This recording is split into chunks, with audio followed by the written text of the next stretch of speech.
What makes the difference between a 2000 and a 2200? A combination of things between angling skills, positional understanding, and calculation in general, and I would say this game resembles all of these. I think it is pretty interesting, so enough talking and let's jump into the game. I'm playing as black, my opponent plays e4, I play 6, the French defense, and now we have an advanced variation. At this point I play c5, this is obviously all theory. At this point you could play queen b6 if you want to be more aggressive, but I think it gets punished. I just play bishop d7.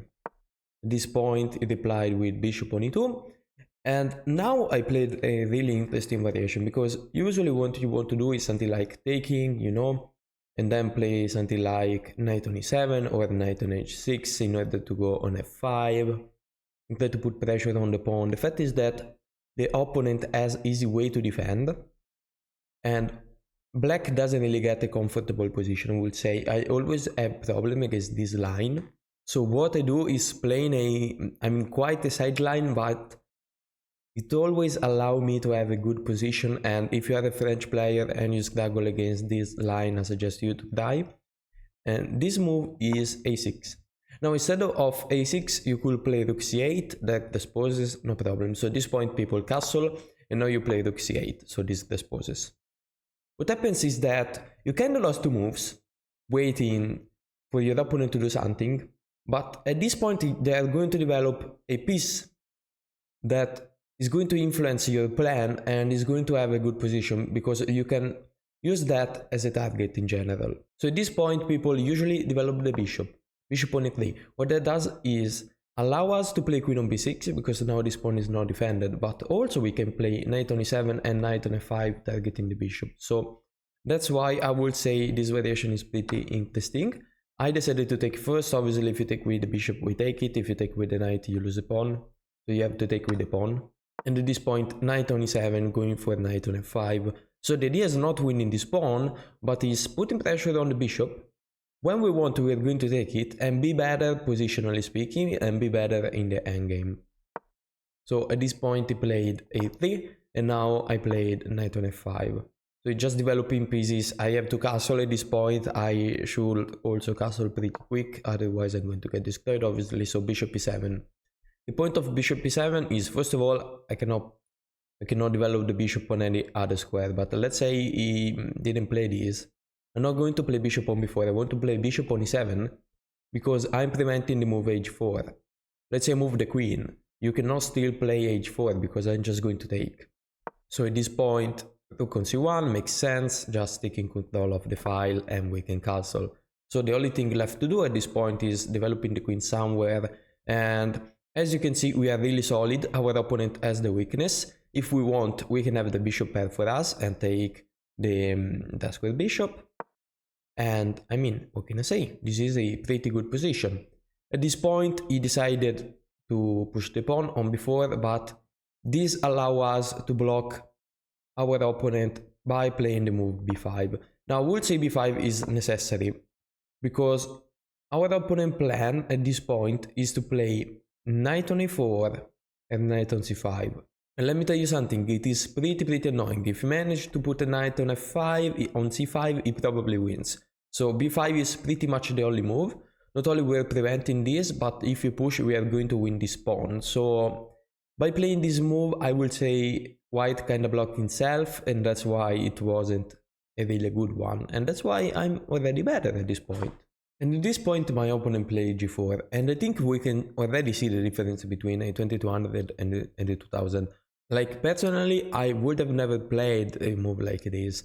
Not only it is really weakening, but it also does nothing, because I can just take the bishop damaging your structure. I understand that you open the file, but you also have to understand that if you don't have a strong attack going on, and you don't, you're just weakening your king and you're damaging your structure. You wasted the move doing this, because I mean you just played g4. So obviously I decided to take the bishop. The structure now is damaged. What can we do? At this point, a move that does make a ton of sense is f6. Why f6? Well, if you think about it, if we don't play f6, we are not going to develop our pieces, and we are not going to punish our opponent's mistakes. So since this is pretty weak, and our opponent has this clutter, if we manage to take, let's say, knight take and we take, he's going to have 3 isolated pawns. I mean, well, this could be defended, but a really terrible pawn clutter. So f6 not only is the way to take advantage of that, but after we take, we have, you know, the open line for the bishop. We can use the rook somehow, so that just makes sense. f6 is a move that has to be played, and after you take, obviously, we don't take with the rook, because that wouldn't make a ton of sense, can be attacked, is just a target. We're going to take with the bishop. It's true that by playing this move, now you don't have a double pawn, but you have to understand that the real weak pawn wasn't this one, but was this one. So by playing this, I might play this in the future and try to make this pawn way worse. Rook on f2. And now I replied with queen on e7. Now, it is difficult to find a plan. I decided to play queen on e7 because, I mean, first of all, I'm connected rook, so it is always a good move. And also in the future, I would like to play this. Right now, I don't have a really clear idea on what to do. Probably the best try is moving the knight and trying to without the knight, for example, on f7 and play knight on g5. Another idea with the knight could be to put the knight on this square somehow. So I have to move the rook and do something like this. It's going to take a ton of moves, so let's see what happens. Obviously, depending on what my opponent plays, is going to change. So rook on g2. Rook on g2 is not a necessary move. Doesn't do a lot. It's not that if you push this pawn I lose or anything like that. And also it is really easy to stop. So for example, Stockfish is suggesting g6. So just saying, look, you are actually right. This does absolutely nothing. You can play g6 and say to your opponent, okay, if you push, I'm just going back. So I just played h6 because I missed that idea, honestly. But the point of h6 is that if you push, I'm just going to win it. Which, I mean, prevents pretty much everything. And now I play g5. I think g5 is an interesting move. It is not bad. Now, looks risky, but you have to understand that sometimes there's a defensive move. Like a move that seems like it weakens the king's side after you have castled is not necessarily a bad move. Sometimes it can be a pretty good defensive move, because if you think about it, after I play g5, you cannot really play this. If you play this, I take, and let's say you play this, I'm just going to take. Like, you cannot win. Okay, in this case you could win the pawn, so let's go back and try to think about something else. I don't even have to take, first of all, but I mean, the idea of taking wasn't terrible. But let's say I play queen g7 as Stockfish is suggesting. I just solved all of the problems. If you take, I can have the file maybe in the future, and if you don't, I mean, that's it, I'm fine. So going back, I played g5, and now my opponent replied with bishop on d3. Bishop on d3 just makes sense. Maybe in the future you want to move it and create a battery against my king, because now I'm weaker on light squares. So yeah, that is a good move. That does make sense, definitely. And now I played knight on d8. I have to do something at this point. Like, I need to reroute my pieces in order to create some play, because right now, as you see, I'm really blocked. Despite the fact I'm better, I still have to find a way to convert my advantage. So now I am really slightly better. Apparently, a better move would have been to play bishop g7. But anyway, it's not a bad move. I played knight on f7. The idea is that I want to reroute the knight on d6. If I manage to do that, I have access not only to this square, but also to this one. So the knight is going to be really versatile. And I really like this idea, to be fair. It's not a bad one at all. My opponent is trying to reroute his pieces, but I don't know, feels like an idea that doesn't make a ton of sense in this case. Like, this knight was protecting this. So first of all, now if I want, I could play e5. And second, I mean, this knight wasn't bad. So do you want to put the knight on this square? Okay, but it's going to take you quite some time, I would say. So I punished my opponent's mistake by playing the move e5. Now you might say, look, what are you doing? If you take, this pawn becomes weak. This is your advantage. Well, you have to understand that at this point, my pieces are definitely better than my opponent. As you can see, my pieces have, a future. They are doing something. They are not all blocked, as you can see. If I manage to open the position, that is going to be an advantage for me. So I'm going to have a weak pawn, but in exchange, let's say you take, I'm going to have a great knight, a good bishop, and the open file for the queen. And also this pawn is going to be crazy weak, so probably taking is a really bad move. My opponent decided to play bishop on g6, and now I'm suddenly winning. How can I win a position like this? I decided to take the rook, which is the best move. Why? The point is that the rook on f8 doesn't do a lot. I would like to move this rook or to use this rook in order to do something.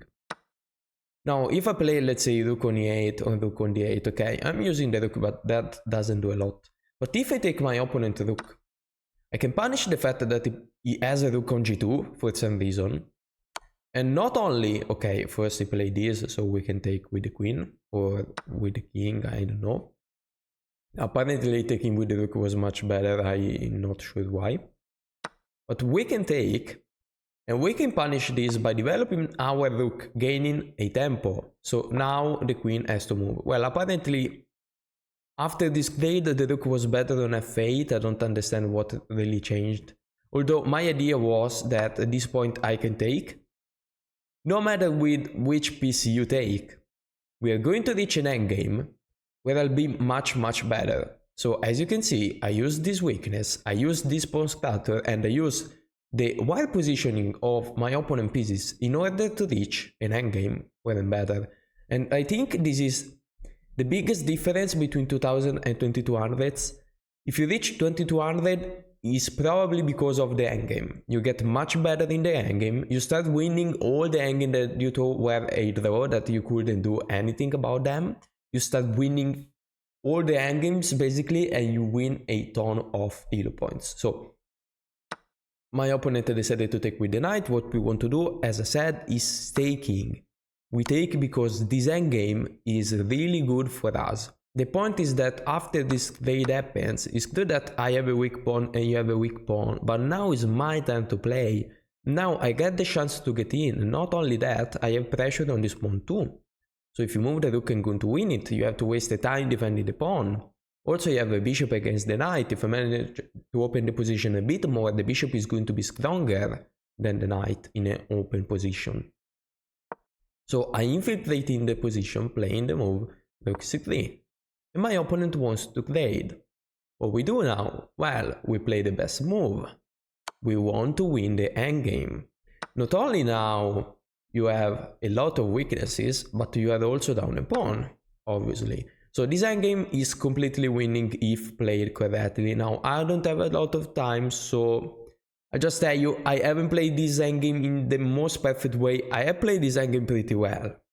Like, let me say this, I haven't played this endgame bad, but it could have been played in a slightly better way. Okay, so he played the knight on b3. Okay, we do now is threatening to get in on c5. If he gets in on c5, he attacks this pawn. Okay, we do. Are we losing or not? Well, the advantage I have in this position is that, as you can see, all of these pawns are on light squares, which means that are easily defendable. I shouldn't be scared about this pawn because the knight is really far from them. You see, the knight is a slow piece. It is clicky, that's true, but it is a slow piece. So if I have dark square pawn, if I have pawn on the dark square and the knight is on the other side of the board, I shouldn't be worried about this, at least right now. I shouldn't be worried about this because this is the next move. If he plays c5, knight on c5 is easily defendable with bishop on c8. The bishop is good even on c8 because it's going to cover it on the squares. So as you can see, that's why the bishop is considered to be slightly better than the knight, at least in open position, because it's much faster and cover much more space. So I played king on f6. What is the idea? Tilly doesn't play this. I don't have to play bishop on c8. I don't have to waste a move. My goal is to put the king, is to get in the position. So if you play knight on c5 now, I'm going to play bishop on c8. Otherwise, I don't have to. So we play this, and now with that to centralize the king, obviously is something that makes sense. What is our winning plan? We want to create a pass pawn with these two ones, push, and we probably win. And if we don't win thanks to this pawn, it's because we infiltrate with the king and we win the others. So we play this, what can we do now? Apparently the move is h5, okay, apparently I played it, now I remember what I played. And now, we don't want to play h4, I mean, we would like to play h4, the problem is that you can push. And I don't know, I'm not really sure about that, so I decided to play g4 instead. The king has to waste another move. If you move the knight, I get in, and I could also play king on g5 and then play h4 and create the passed pawn that I really wanted. So king on g5, and now is -2, as you can see, this is winning if played correctly. Obviously I played h4, now we are on the verge of creating a pass pawn. What can we do now? If we push, we are going to have this pass pawn, although we have to be careful because this pawn is hanging. So if we take, giving a check, we can defend with this, but I decided to play bishop on b7 instead. So apparently the best move would have been to take. And then I guess you defend. Probably the no, I mean, honestly, I don't understand why. Because if they take in this case, which didn't happen, I'm just going, you know, to have a more active king, probably. He decided to give a check, and now what can we do? We could take, but we could also attack the knight, for example. So I decided to play king on f6, and as you see, I haven't played the endgame in the most perfect way. Now I have 2 minutes. I mean, it's not easy to understand why. To be fair, it's probably because now he has this move and he gets really active. But despite that, he's still probably winning if played, you know, correctly. I mean, this is what Stockfish 11 evaluation. Maybe with Stockfish 14 it says that we are winning, but now is not easy because I missed this combination and my opponent got more active. What can we do? How can we still win a position like this? Well, first of all, I play this because if we play move like king on e5, you're not going to win. You're the one winning. I'm going to push and I'm going to make a queen before you. So I decided to play sort of a tricky move. Not only that, now you have to move. And as you can see, I'm winning once again. I can try to get in on the h file and push the pawn. So this was a really cool idea. At this point, what I can do obviously is playing the move king on g5. So basically we reach the same position as before, where I have my king kind of active, my opponent didn't get to infiltrate in the position, so now he's winning as it was before, because my opponent doesn't have active play. So it is not an easy endgame to play, but that's the same thing for my opponent. Obviously you can go wrong in the endgame. At this point we just have to defend the pawn. And as you can see, this bishop is covering everything. This bishop against this knight is a monster. He's doing everything he is supposed to do. He gave a check, I'm attacking the knight, knight move, bishop on c8. This bishop now is perfectly placed on c8. This sounds wild, but actually on c8, defends the pawn, defends this, defends pretty much all of my weakness. If my opponent moves the knight, I get in. If my opponent moves the king, I get in. So you have to move something and I'm going to get in anyway. So at this point, king on e4. And the endgame is winning. As I said, the endgame is going to make the biggest difference between being rated 2000 or 2200. By the way, if you say, why are you 2150 in this game? I'm 2200 now. Sometimes I higher rated, sometimes I lower rated. You have to keep in mind that if I play a mini game where I talk to people, I'm going to lose on time. So he played king on f2, king on d3. What is the idea? We attack the knight and we win the pawn, as simple as that. We don't push the pawn because he's still defended. We want the pawn defended. If you move the king too far, we are going to push the pawn and make a queen. Now we attack the knight and gain the pawn. This bishop is crazy, like this bishop is untouchable. And now I just move the king. I could have won this pawn, is not necessary. This is probably the best move. We can just move out of the way, and by the way, we still defend everything and make a queen. Super easy stuff. super easy to win a position like this. We keep moving the bishop, we don't have to lose it. He decided to sacrifice, which, I mean, whatever, we can just win the pawn, and I think at this point my opponent resigned. Okay, at this point he resigned, I'm going to make 2 queens. I mean, I guess he's winning. So yeah, that's it for today, guys. I hope this game was entertaining and educational. So if you liked it, please let me know in the comment, leave like and subscribe, and see you soon in the next video.